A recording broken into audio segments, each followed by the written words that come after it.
Thanks for joining us today. My name is Alin. I'm the administrator of the Digital Help Desk and a small business owner myself on Manitoulin Island. So if you're not familiar with it yet, the Digital Help Desk is an initiative of the Northern Ontario Women Program, which is run by Lambac here on Manitoulin. The Help Desk provides resources and support for women-owned and women-led businesses in Northern Ontario in the areas of digital marketing, e-commerce, website management, and SEO. So I just wanted to start today off by doing a quick demo of the Help Desk, just to give you an idea of how it works if you're not familiar with it yet. So to get to the site, I have my screen shared here so you can see the link is nowdigital.lambac.org. Or if you're familiar with the Lambac site, there's also a link from the Now program page on there as well. So once you get there, this is what the homepage will look like. And you have a few different options of how you can kind of use the Help Desk. So there's a resource library, and there are different articles on a bunch of different topics that we've kind of organized into those categories of digital marketing, e-commerce, website management, and SEO. So you can kind of click in to any of those categories and just kind of browse the different articles that we have there. So, and like you can see here, there's stuff on social media, paid social, Google ads, all that kind of thing. So you can kind of just go through and see what might be helpful for you and your business. Or you can search by a search term up here at the top. So if there's something specific you're looking for, you can just type in the word and it'll pull up any articles related to that. So that's kind of the resource library side. But if you have a specific question to do with your business, or you're trying to troubleshoot something, you run into issues building a website or starting an e-commerce shop or whatever it is, you can also connect directly with one of our experts. So if you click on this button here on the home page, it brings you to this page where you can submit a ticket. And it just asks you for a bit of basic information about your business. So anything with the red star is required. You would have to fill that in and then just kind of put in your generic question here. Everything at the bottom is not mandatory to fill out, but if you would like to provide a bit more information, it kind of helps us with tracking for the program. And then once you submit the ticket, you'll hear back within 3 business days from one of the experts by email. But if it's a more complicated question, they may try and schedule a time to book a call with you just to kind of talk through it on the phone. It might be, or a video call, it might be a bit easier, but you'll hear back from them initially with an email. So you don't have to create an account to submit a ticket. You can, if you would like, to be able to log in and see the status of any of your tickets, but you can just use the site as a guest and submit a ticket just with this information here. And if you're ever having trouble figuring out how to submit a ticket or how to use the Help Desk, there's an article on the homepage here that you can click into. And it just has some screenshots that kind of walk you through the different steps and how it works. So yeah, you can use that as well if you're having any trouble.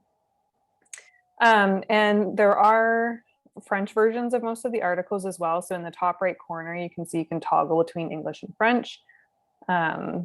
So you can go in and look at some of the French articles if you'd like, and you can submit a ticket in French as well. And we have a translator that can help if the experts aren't able to respond in French. So that's kind of the basics of how you use the Help Desk. Hopefully you'll find it useful.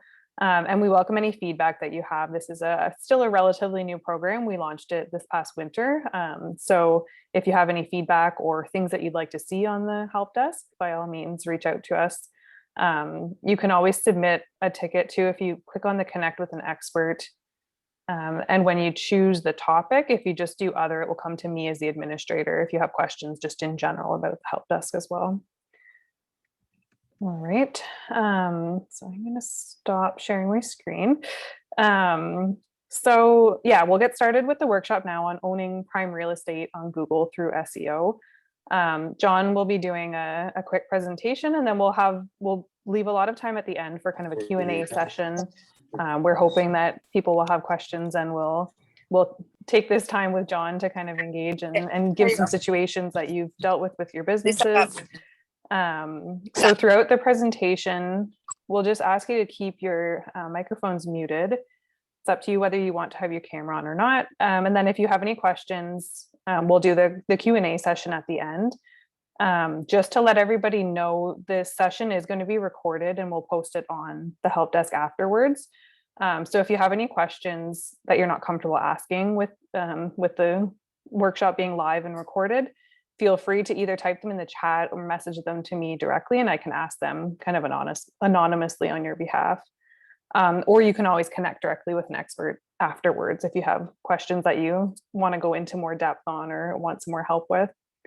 And just so you know as well, we'll be sending an email out after the workshop, either tomorrow or Friday, with the recorded version and with a written summary of what was talked about today, and timestamps with the video and some notes on that. So you'll get that in your email in the next couple of days as well. All right, so I will pass it over to John. So he's from Local SEO Search, and John's team provides support with any of the SEO questions and troubleshooting through the help desk. All right. Well, thanks a lot, Lynn. I just unmuted myself. Well, first off, I want to welcome everyone on this workshop. I want to make it as engaging as possible, where you can ask whatever situational questions, whatever problems that you may have arise in terms of this whole SEO kind of unknown, where a lot of people don't really have an idea of how the algorithm works or how your website should be positioned, what kind of content you should be producing. There's so much out there, and it's the truth, right? Where just like in sales, it's very difficult to understand what people really want, so that you can offer up a really good product and service that meets their demands. So first off, what I'm going to do is I'm going to have a presentation, very straightforward with some of the tools, but I want to make this as engaging as possible because I respect your time. And I also want to make sure that you get a voice. So you have the opportunity to ask anything that you would like. So I'm going to just share this screen. Let me know if you can see.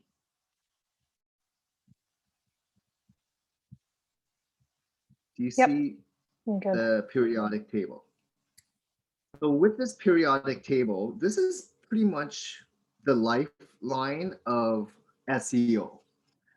This is actually a summary of some of the major pillars, and each, I would say this is foundation because Search Engine Journal has been publishing the periodic table for SEO for, I would say, 10 years.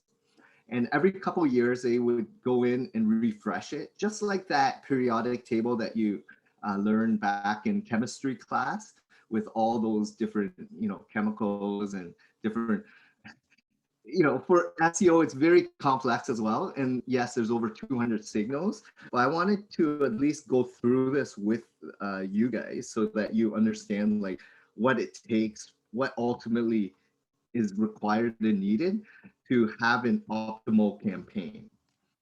And I also wanted to open it up after each of these pillars. So first thing I'm going to start with is the foundation of content, where a lot of people understand that, yes, you got to produce good content. You need to continue producing it on your website. But what about like the other publications, such as all your digital asset pieces, social media, if you have video content, how does that play? Podcasting, image content from Instagram.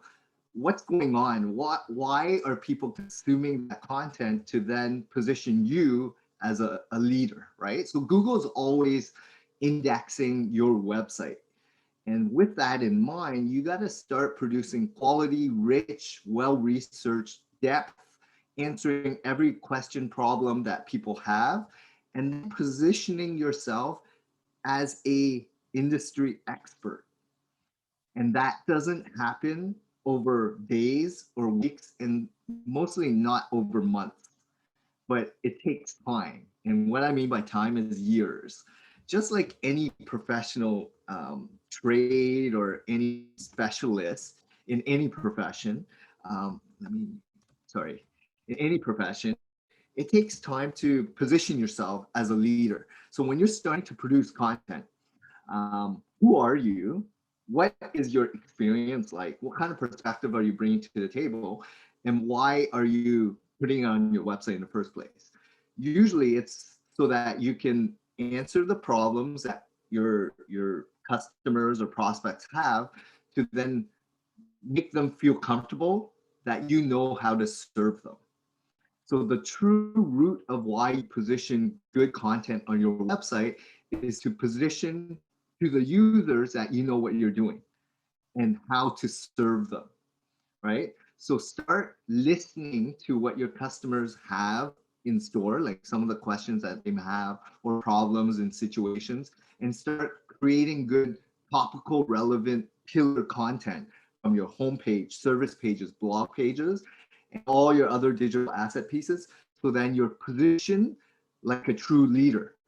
And it's not the one post, and it's not even the frequency, because people always ask me, how often should I be posting a blog content on my website? What's the depth? How many keywords? You know, and how frequent should I be posting on social media? I would say listen to your customers. If they want you to start producing it once a month or once every 3 months, but you're producing really well researched, data driven information, then take the time to do well researched information content that resonates with them. And that could be a 3, 5, 10,000 word piece of blog that you put a lot of time and effort producing versus a 500 word blog that has no substance, no depth. And when people are reading it on your website, or they land it on a social page that it's a blurb that goes to your website and they didn't get much from it, they're going to press that back button and go seek out information that answers their problem, their situation. So when you're producing good content, really figure out what's out there, how you're different, what perspective are you bringing to the table, and put it on your own website so that it builds some influence in the eyes of the users. So that's the content piece. And that's a huge component of how you're going to start building your influence in terms of search engines. Does anyone have any questions in terms of content?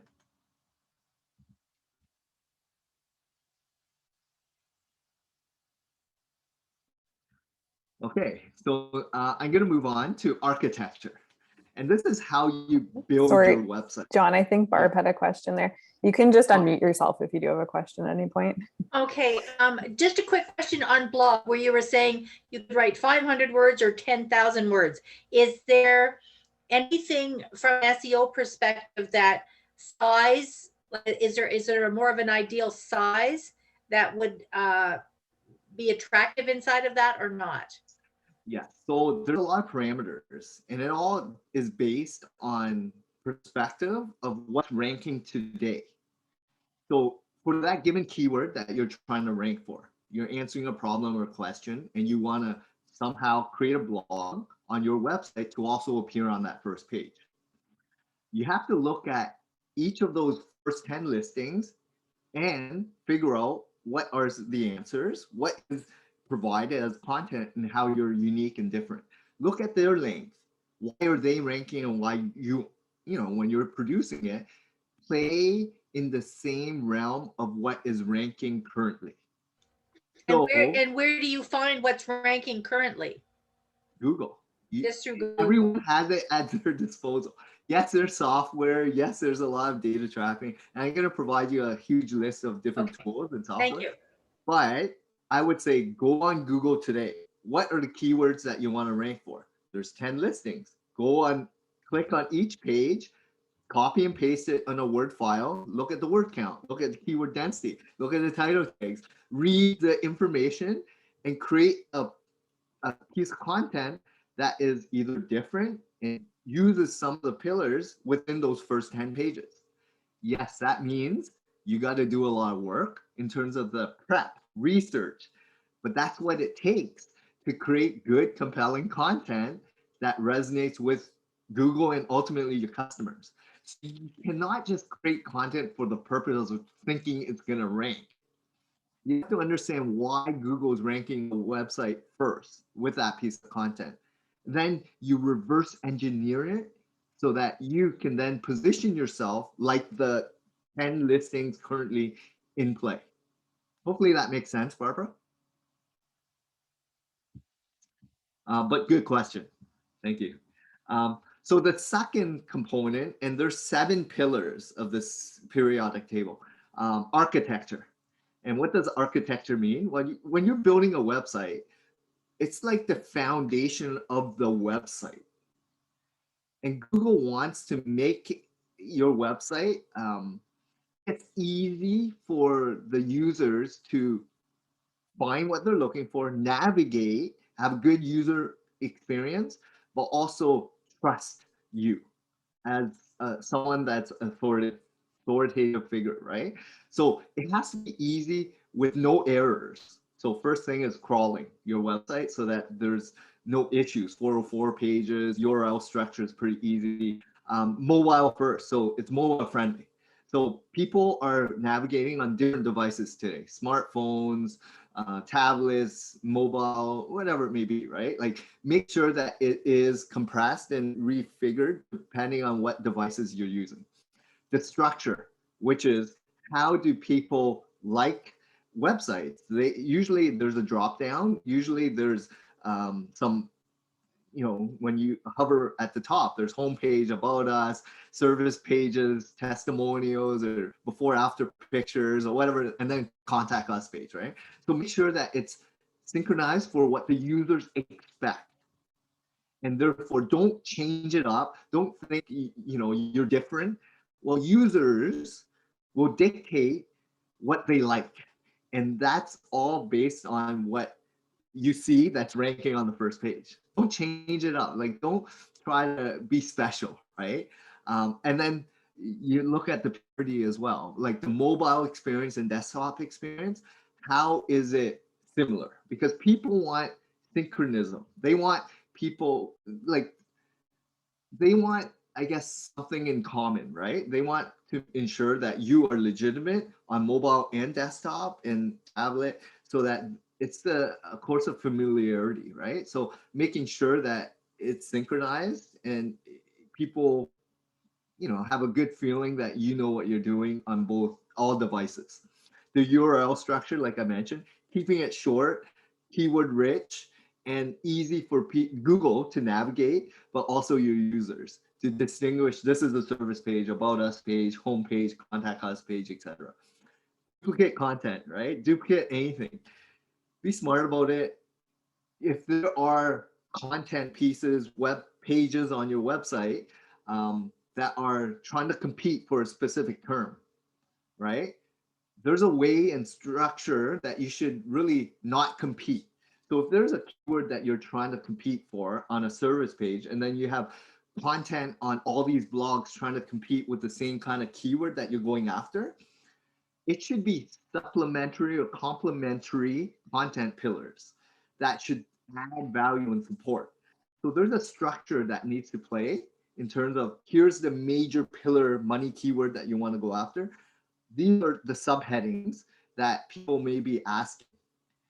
And therefore, you got to structure it accordingly on your website so that you can then canonically compete with the keywords that Google thinks you're going after and your users being confused. Then the speed is, I think there was a question. Anne, did you have a question on that? You can unmute yourself. Well, how do I get into that convertible? But I see Jefferson.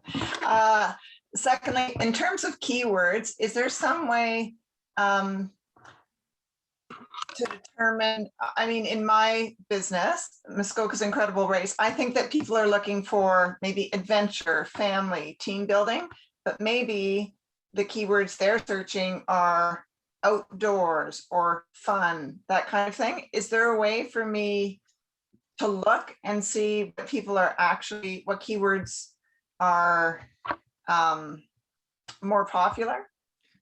Yes, definitely. I'm actually going to give you a whole list of different tools, free or paid. And, there's a lot of information Google provides, but there's also some paid tools that gives you some more insight on keyword volume, keyword density, keyword search traffic, right? Semantic keywords, variations of keywords. So I'll address that question afterward to end because it's on the other decks. So you're ahead ahead of me already on that. So I'm going to continue. There's only two more things within this architecture. So speed. Everyone knows that you need to have a fast website within 3 seconds to load. People get impatient today. They want to ensure that you have a website that it actually meets my urgent demands of now information, right? People want things speed today, now, instant, right? Instant messaging, instant everything.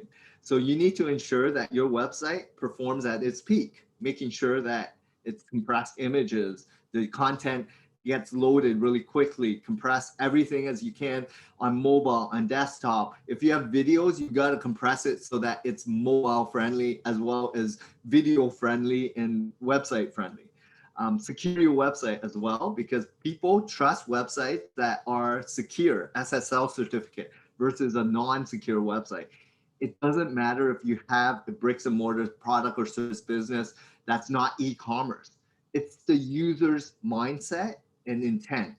They feel more comfortable knowing that it's a secure website that they're landing on, and therefore you need to invest into an SSL certificate for your website. And this is done through your hosting provider.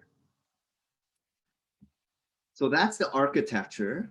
Does anyone have any questions in particular to architecture?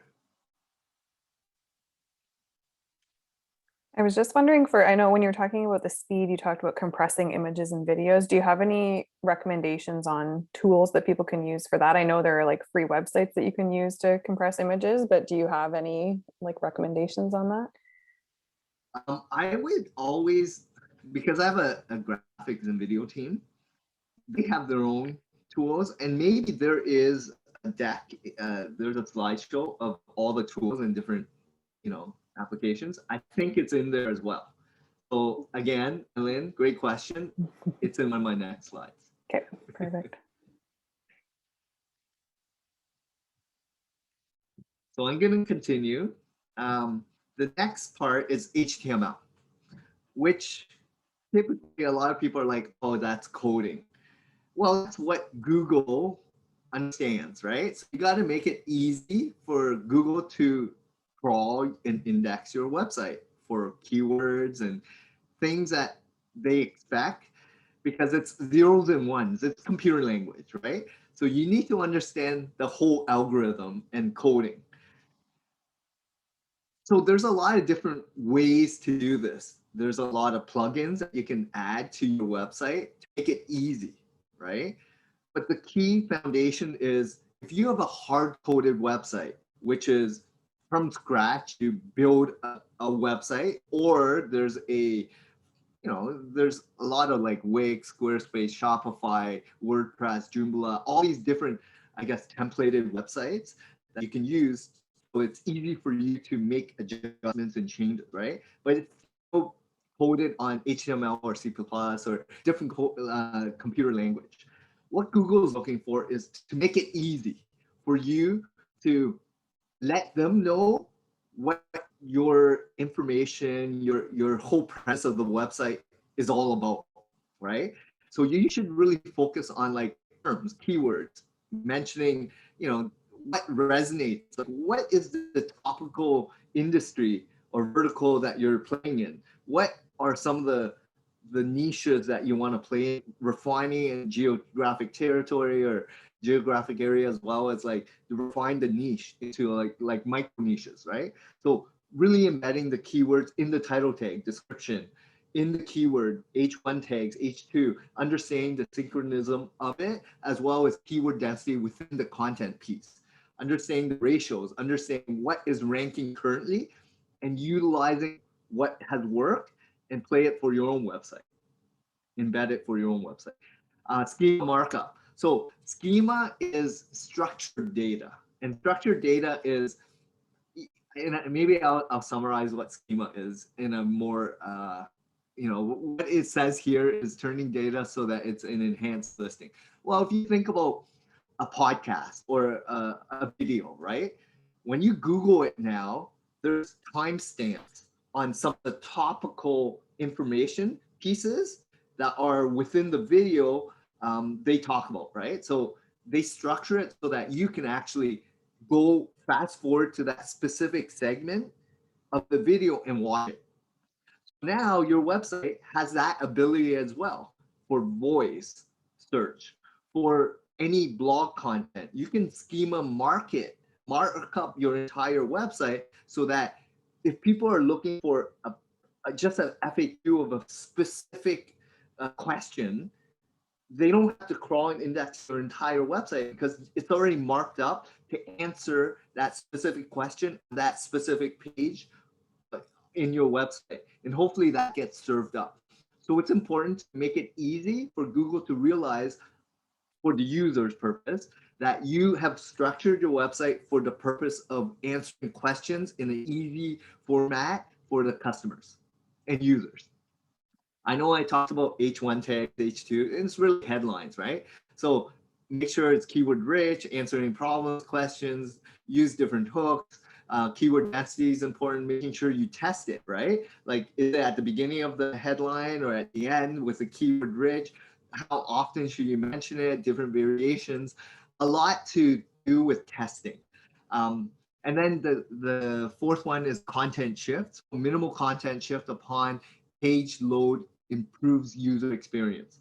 So CLS, what this content shift really is all about is trying to keep it synchronized, but don't overuse.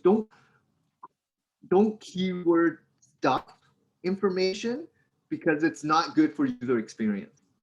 So what you want to do is make it as organic and natural as possible, like you're having a conversation with people. And the more organic it is, then you're creating a website user experience that's meant for the users and not for Google.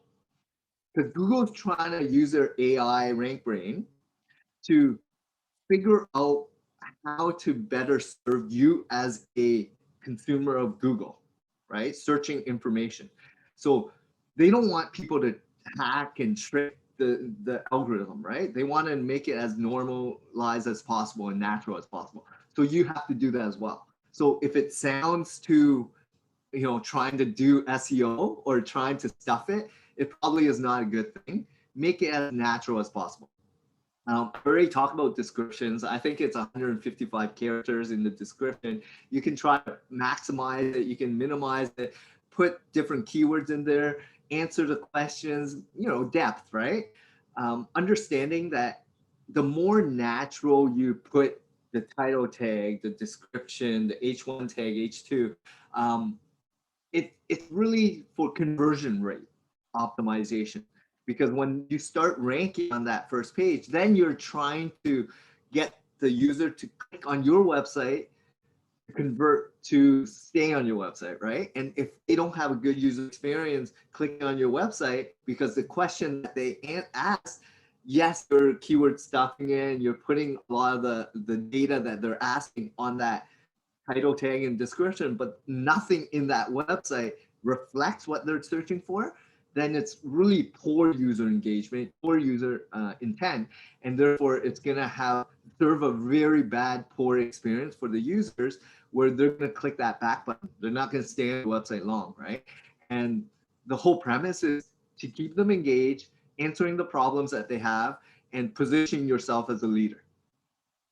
I know we talked about all image tags as well. So I know when you save an image on a blog post or Instagram or social post, there's an opportunity for you to keyword rich it as well. So whenever you upload it to your website, make sure there's some keywords in there that resonate with that specific page as well. So people sometimes search on Google search bar via images. So it's an opportunity for you also to earn ranking on the image search results.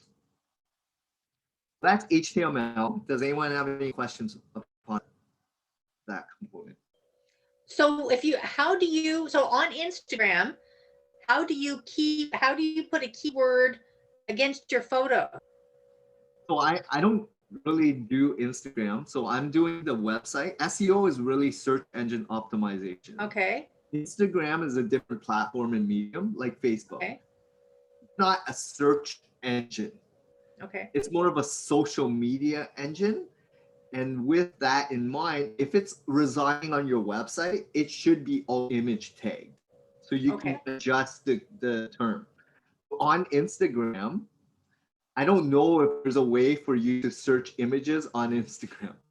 It's a different medium altogether. Like you can pay to play, and I don't know how long it lasts, and I don't know their algorithm, but I feel it's a pay to play platform. Does anyone have any other questions for me on HTML? Okay, so I'm going to move on to the next one, which is reputation. Again, it's people want to ensure that when they handle the website, it's reputable. And Google wants to establish themselves as a reputable search engine. They want to ensure that whoever they rank on that first page also knows how to take care of their customers, know how to, have a good reputation on third-party sites, not just on Google My Business. It could be on Facebook. It could be on trusted sources, right? Like Homestars or Open, Rate MD or Open Care, or whatever industry you're in, right? Travel, TripAdvisor, anywhere. So make sure that you're positioned as a leader, thought leader, and this is where EAT comes in, right? Expertise, authority, and trust. So position yourself like you know what you're doing. You've been in the industry for X amount of years. You can put it on your website with designations, years in. You're part of all these associations, etc. And also, if there's a way for you to embed or have different reviews from trusted sources, right? Third-party sources. So don't think like you can put reviews on your own website with customers. Anyone can put their own reviews on their own website, but there's mechanisms and different things that Google My Business, Facebook, all these other third-party sites vet sites, right? Like Yelp has a vetting process to ensure that it's a credible review from a user, right? So make sure that you go out and try to establish yourself as a leader in the industry with your loyal customers where you can get third-party reviews. Does anyone have any questions regarding EAT or reputation?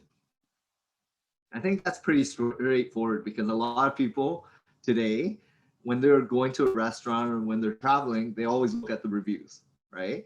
And just like you as a business owner, you need to know the impact of why people check out reviews. It's because they want to feel self-assured that whoever they're using has a positive experience from others, right? So they trust reviews more than ever, especially if they don't have friends and family that have used that product or service provider before. So you need to start getting more third-party reviews on trusted sites. So the next pillar that I'm going to talk about is links. This is probably the hardest thing to get for every single business, but it probably gives you the most impact. Because there's a lot of, again, say SEO, there's 100% if you're done doing it properly. Links probably causes of over 20 to 25% of the movement of the needle in terms of ranking of a website. And there's a lot of different ways to generate links. And maybe I'll just go basic for you guys first. So what is a link? So it's not building links on your website pointing to other sites. It's what other sites are linking back to your website. So for instance, Landback or Yellow Pages, these are directories and different associations. Okay, if they link back to your website, there's different parameters within that linking back to your website. The URL, the anchor text, as well as do and no follow attributes. Understanding what a link is all about is linking from other sites back to your website, but also what is going on in that website linking back to you. What industry are they a part of? What is that content piece?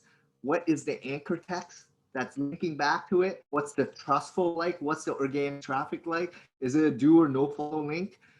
There's a lot going on in links. And this is an industry altogether. it's also what moves the needle. So it's not all about quantity. I always look at quality as the most important factor when you're trying to build more proper links. And what does quality mean? Well, making sure that whoever you're reaching out to try to get a link back from them, they're credible, they're a source that Google recognizes as authoritative, like someone that they trust, someone that actually gets some traffic, like organic traffic and not bot traffic, someone that's, you know, willing to not get paid sponsorships, but earn, like you're a contributor on a guest post or a contributor to Forbes or Inc. or business. These are all earned. And the more credible these websites are that you're gaining traction and getting a link back to your website, the better it is. An anchor text is the words that you are using when they click on that hyperlink back to your website. So you can embed a keyword or you can embed your brand, like your company name. And the more you have to look at the density of brands versus keywords and understanding the ratios as well as the flow. So link building is not the easiest, but it also moves the needle, right? So understanding like the anchor plays a huge role of helping you rank as well, and trying to have a mixture. I always say 80 to 90% should be branded link anchor text. Branded meaning your company name or the URL of your company. And then quantity. So it's the number, and it's not even the number of sites. Like one site can have 20 different links going back to your website. It's all about the referring domain, which is how many sites coming from a unique IP address, unique domain, and unique site itself versus one site that has multiple links you're mentioned in different guest posts or different blogs. So try to have unique websites linking back to you. I know that probably is overwhelming for a lot of you. Does anyone have any questions regarding links?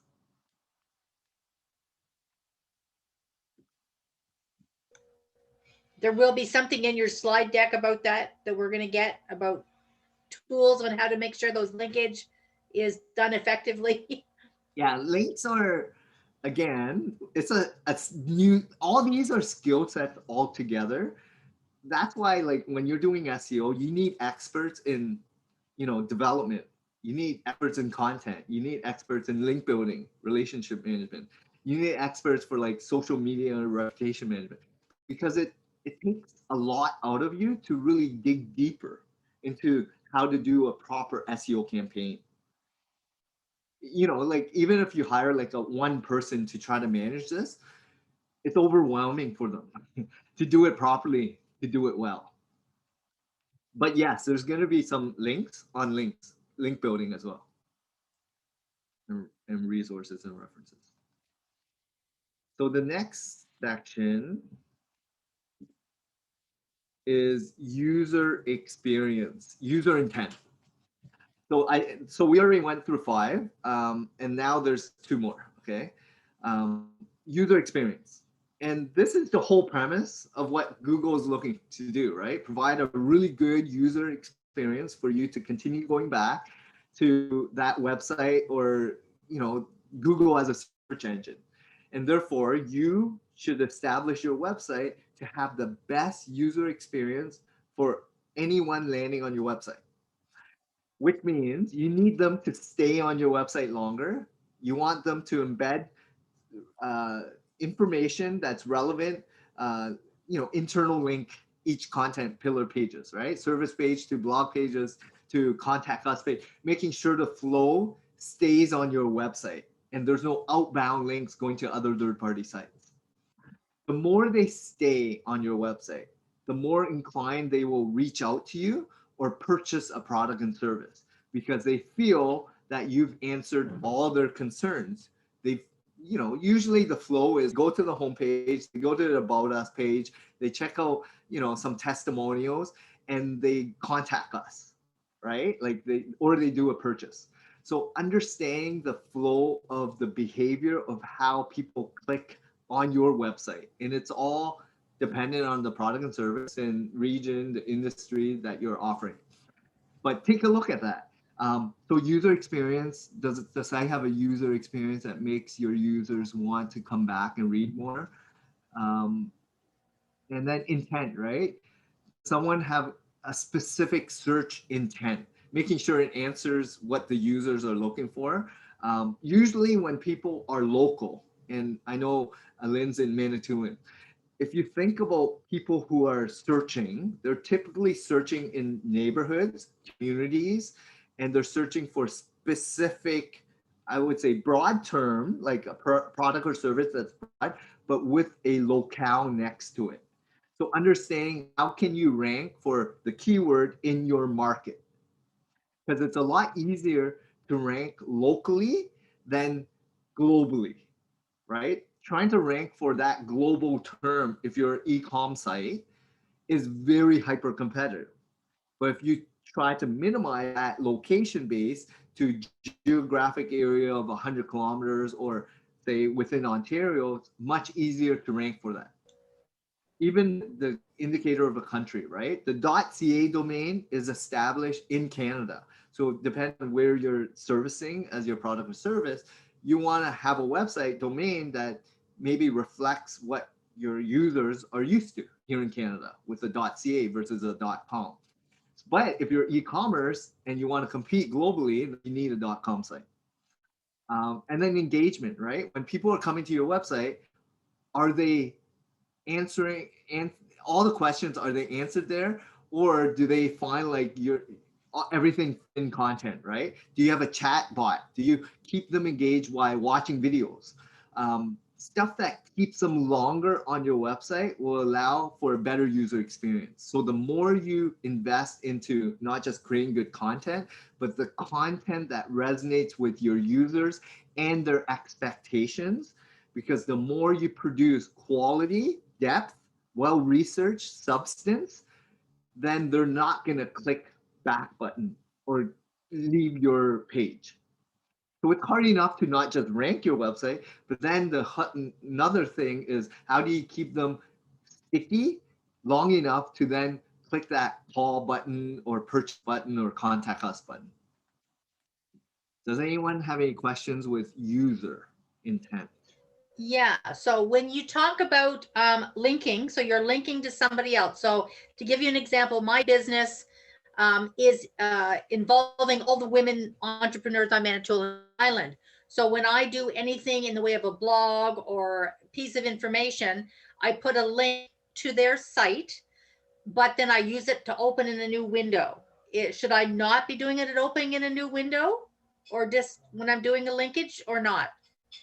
So if you're getting them away from your own website, it doesn't matter if it's open in a new window or not, because they're leaving your site. I always tell people opening a window, try to open it, keep that window on your website. But Google knows that when that browser, and there might be 5 or 10 browsers open, when you open a new browser, Google is already tracking that new browser and not your own. Because even though you have 5 browsers, they're not keeping track of how long all those browsers are open. It's only when that cursor is open on that existing browser that you're opening. Does that make sense? Okay, so there's no way with it if you're trying to promote someone else off of your website, that's regardless, you're going to be taking them off of your website every time you do that. Yes. So the premise about keeping people within your website is create content that resonates with your audience by producing it yourself. And whenever you're serving it out to outsider sources, they should be credible sources, right? And usually this is data driven, new publications on trends or statistics that you don't have data for yourself to produce, right? Or a very well-known, credible source, right? Health related or whatever it is that they're not just a fly-by-night company. But great questions, Barbara. Thanks. So that's the user intent. If there's no other questions, I'm going to move on to toxins. So number 7 is there's a lot of bad SEO tricks out there, and there's a lot of people out there that are claiming guarantee results, claiming that you're going to get great quick results in a month and guarantee everything, right? And you pay for what you get typically in life, not just in this digital age and world. So I think every time there's a Google update, it cleans it cleans the real people out there doing it, legitimizes us, right? The proper SEOs, because everyone that's trying to get in or trying to fast track and get new clients by guaranteeing and faking the way they actually rank, they're going to get penalized. They're going to get hit with the next update. People are always looking for vulnerabilities in business, right? There's gaps. But I look at sustainability. I look at true foundation. I look at what worked before, keep doing what has worked for all the other major players, right? And then you're going to be known and positioned like a leader, right? So stay away from all these. The cloaking of website, the schemes, buying backlinks, spamming different blogs, tactics that is not legitimate, creating bad content that is bait switch, right? Not resonating with the users, understanding the content you can create. Everyone's buying, spinning content. There's so many tools out there. If it sounds too easy and sounds too good to be true, it probably is not good for your website in your business. Malicious behavior, stuffing keywords, hiding stuff, piracy, all this stuff is toxic to your website. And Google's trying to do a better job day in, day out, and intrusive, trying to just get better, right? And we as SEOers know this, and we let the bad behavior of these other people trying to fast track, because everyone knows who the major players in every industry is, especially if you've been in business for over 3 years or 5 years. You know your competition. And all of a sudden, someone that's new on the block starts ranking within a month or two, something's up. It's not legitimate. Google already knows the behaviors of how long it usually takes in your industry to rank. But all of a sudden, someone ranking in 1 or 2 months, there's red flags happening, right? So don't be too concerned about these fly-by-night companies, because they're not legitimate. And users in particular will see through that because the content is really poorly written. They have poor reviews, all these other stuff, right? Like, don't get too caught up with that, because toxic stuff, it happens for the best of every business, right? There's always bad players in the marketplace, so just stay away from that. I'm just gonna go through the next batch quickly. So I know we're running out of time, Alin. So I'm just gonna go through the niches. So localize, if you're a publishing website, and then e-commerce site. So Google My Business is the map. If you're a local business owner and you have a physical store, or you're a service base that you have a geographic area, go out, claim your Google My Business page, localized it, create my maps, do the Google stacking, do citations, create NAP, citation building, account profiles, get good reviews, then earn yourself on that map. Publishing, right? If you're a news publisher, right? Then it's all about how do you get to the top, right? To own that snippet. Understand the discovery aspect of it, because Google is trying to give publishers an opportunity to have newsworthy information that resonate with the users, because people are now swiping on the left if you're Android or Apple, and they want information that is to their liking, that's catered to their, history, right? So understanding how to rank for that. And then if you are an e-com site, understanding how that landing page, if you're a Shopify site, if you're an Amazon site, if you're any e-com, right? You have WooCommerce site or whatnot, understanding how to optimize for that specific landing page by product search, understanding the listing profile, optimizing for keyword density, images, the ratios, understanding what worked and what doesn't work, the URL, the pagination, all that plays into e-commerce optimization to compete with not just price, but just owning that search result.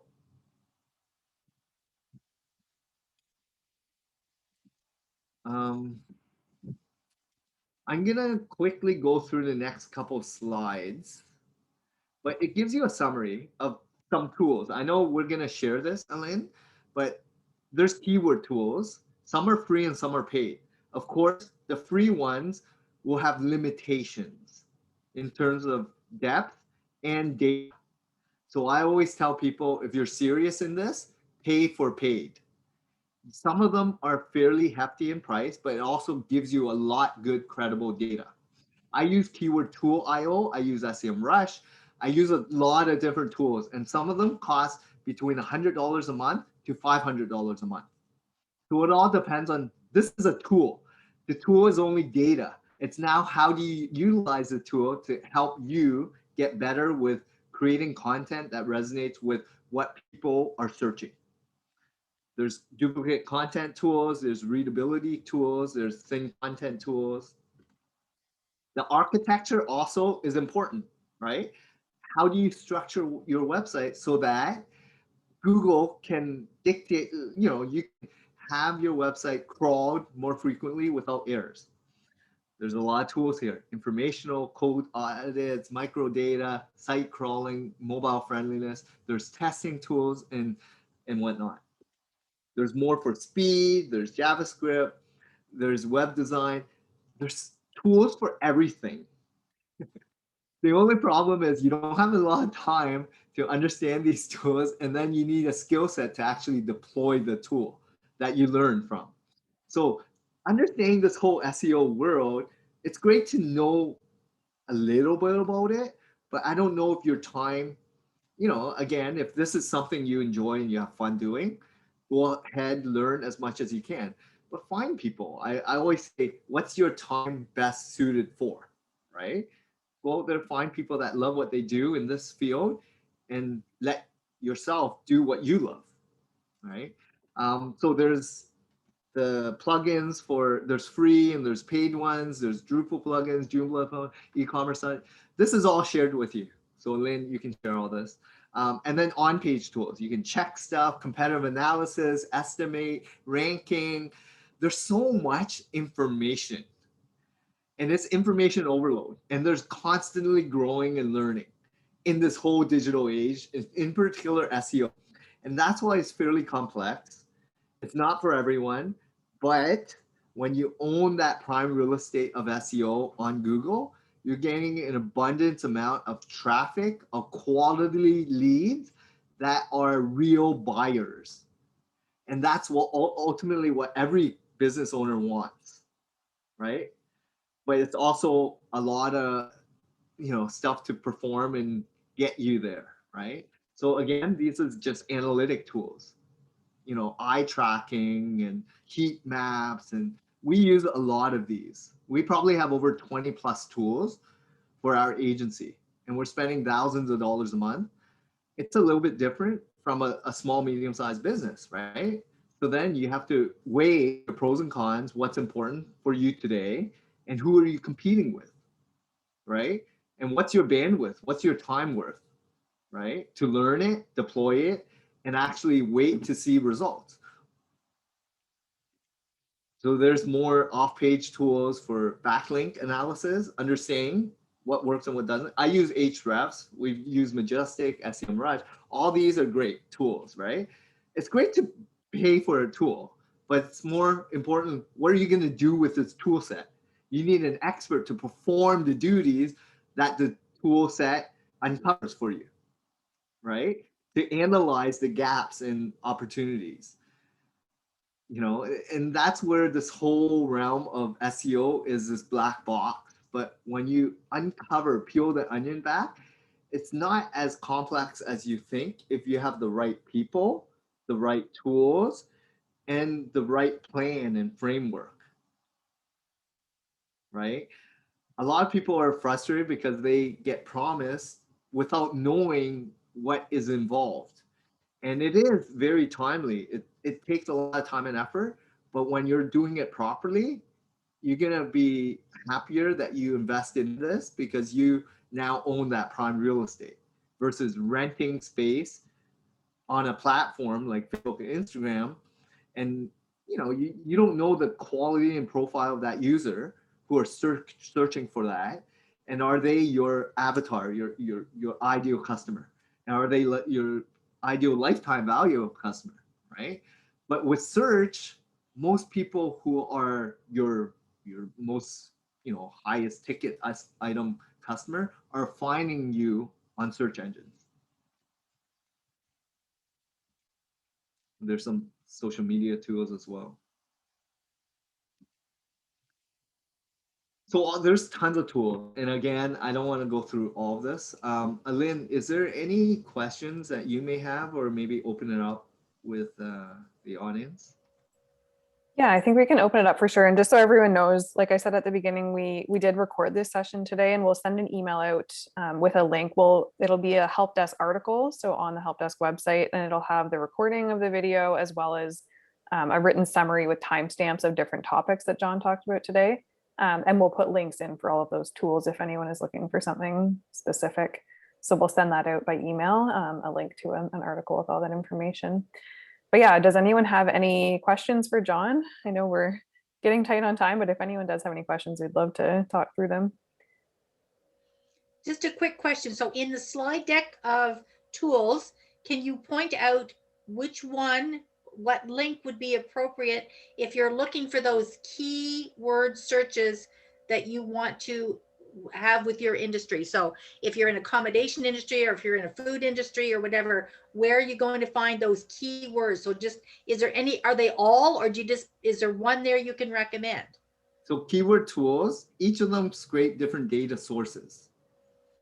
Again, Okay. it's Google doesn't tell you anything. Google Search Console probably has the best tool set, but they want you to be guessing because they want you to pay to play on Google Ads. That's their whole premise, to make billions of dollars a day by you not knowing exactly the algorithm. These tools are trying to figure it out using reverse engineering, right? And there's a bunch of keyword tools here that we utilize, as well as you can test and see and try, but there's not one that tells you the answer. I know that's not the best answer, Barbara, but because SEO is this whole black box, I'm just saying, look at what your competitors are doing. There's tools that do competitive analysis. See what keywords they're ranking for, copy the keywords, right? Utilize the same keywords. Look at the gaps that you are not utilizing on your website, and there's opportunities there. Okay, thank you.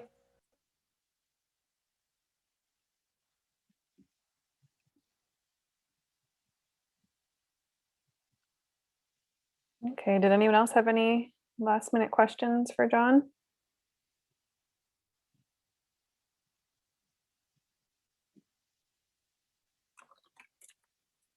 No?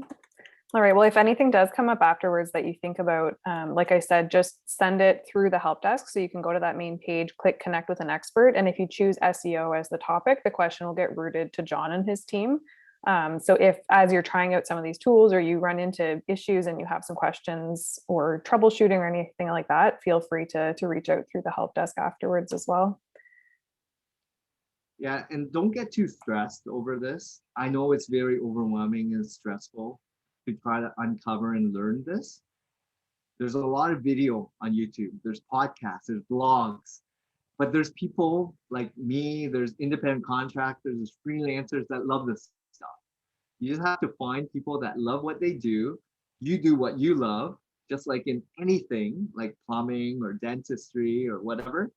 Find people that love and are passionate doing it, and then stick with them, right? So that's what we love here with our agency. We just want to help business owners, in particular small SMBs, dominate their needs by doing what they love, supporting the community.